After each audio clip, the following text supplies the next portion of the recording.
झारखंड में प्रतियोगी परीक्षाओं में गड़बड़ियों का विवाद थमता नहीं दिख रहा है। 11वीं और 13वीं जेपीएससी परीक्षा के जरिए हुई नियुक्तियां रद्द करने के सरकार के फैसले पर झारखंड हाईकोर्ट ने रोक लगा दी है।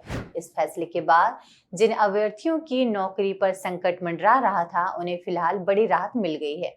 लेकिन कोर्ट के इस फैसले के बाद परीक्षाओं में गड़बड़ी को लेकर विरोध कर रहे आंदोलनकारियों का गुस्सा फिर फूट पड़ा है। छात्र नेताओं ने सरकार पर सवाल उठाते हुए आंदोलन फिर से शुरू करने का ऐलान किया है। हम आपको बताएंगे कि आखिर सरकार ने नियुक्तियां रद्द करने का फैसला क्यों लिया था, हाईकोर्ट के आदेश के बाद नौकरी कर रहे अभ्यर्थियों का क्या होगा और क्या इस फैसले से झारखंड में भर्ती परीक्षाओं को लेकर चल रहा विवाद खत्म होगा या आंदोलन और तेज होगा। इन्हीं तमाम सवालों पर आगे विस्तार से बात करेंगे।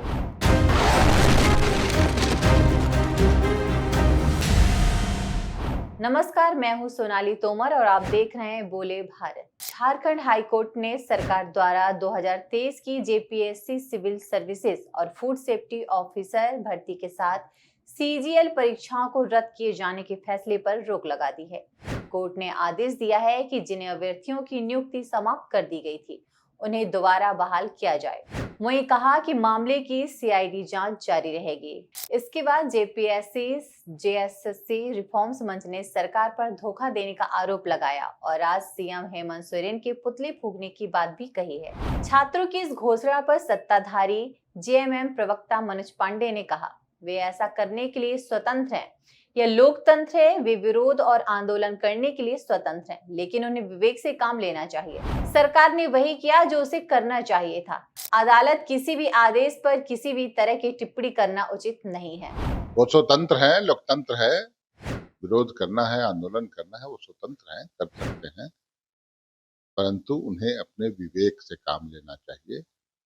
सरकार का जो काम था वो सरकार करती है, न्यायालय का जो काम है, अधिकार क्षेत्र है, वह न्यायालय काम करती है। न्यायालय के किसी न्यायाधीश पर किसी तरह की टिप्पणी करना उचित नहीं है और अपने भविष्य की चिंता करें छात्र, किसी के बरगलाने पर, दिग्भ्रमित करने पर दिग्भ्रमित ना हो। सरकार ने जो बेहतर काम किया, मैं नज़ीर उदाहरण पेश करता हूँ। पूरे देश में एक भी ऐसा उदाहरण नहीं मिलेगा जहां इतनी बड़ी और कड़ी कार्रवाई की गई हो। घोटाले तो सब जगह भाजपा की सरकार ने किए, लेकिन झारखंड पहला ऐसा राज्य है जहां संज्ञान में आते ही इतने कड़े और बड़े फैसले लिए गए। राज्य के मुख्य विपक्षी दल बीजेपी की प्रवक्ता प्रतुल शाहदेव ने कहा कि छात्र युवा शक्ति बहुत मजबूत शक्ति है। यह देश की ऊर्जा है। अगर आप इसके साथ धोखा करते हैं और साजिश करते हैं, अगर एक बार भी सड़क पर उतर आए तो बड़ी बड़ी सरकारों और बड़े बड़े तानाशाहों की नींव हिल जाती है। देखिए, छात्र युवा शक्ति बहुत मजबूत शक्ति होती है। ये देश के ईंधन होते हैं।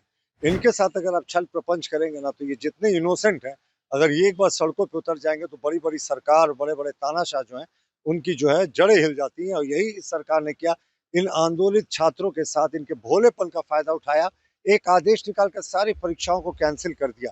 और वो जानते थे ये हाईकोर्ट में नहीं टिकेगा। इसके विरोध में जेपीएससी जेएसएससी रिफॉर्म मंच ने कल मुख्यमंत्री के सभी जिलों में पुतला दहन की घोषणा की और कहा अब आंदोलन नहीं होगा, उलगुलान होगा, यानी पूरी क्रांति होगी।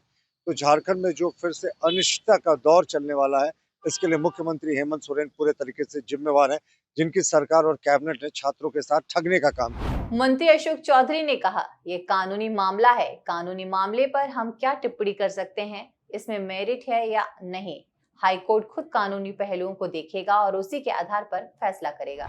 तो लीगल मामला है ना। लीगल मामला में हम लोग क्या कमेंट करें, क्या मेरिट है नहीं मेरिट है, उस पर देखता हो तो हाईकोर्ट अपने हिसाब से लीगल चीज को देखता है। बाद में अपील होगा, उसमें लोग जाएगा, अपना करेगा। झारखंड में छात्रों के आंदोलन के बाद से ही राज्य सरकार ने फैसले लेने में सावधानी नहीं बरती है। आंदोलन को खत्म कराने के लिए सरकार ने जिस तरह अचानक परीक्षाओं को रद्द कर नौकरियों से लोगों को हटाने का नोटिफिकेशन जारी किया था, उसके कोर्ट में टिकने की संभावना पहले से ही कम थी। लेकिन अब अगर छात्र फिर से सरकार को घेरने के लिए आंदोलन तेज करते हैं तो सरकार की मुश्किलें बढ़ जाएंगी। ऐसी तमाम खबरों के लिए देखते रहिए बोले भारत।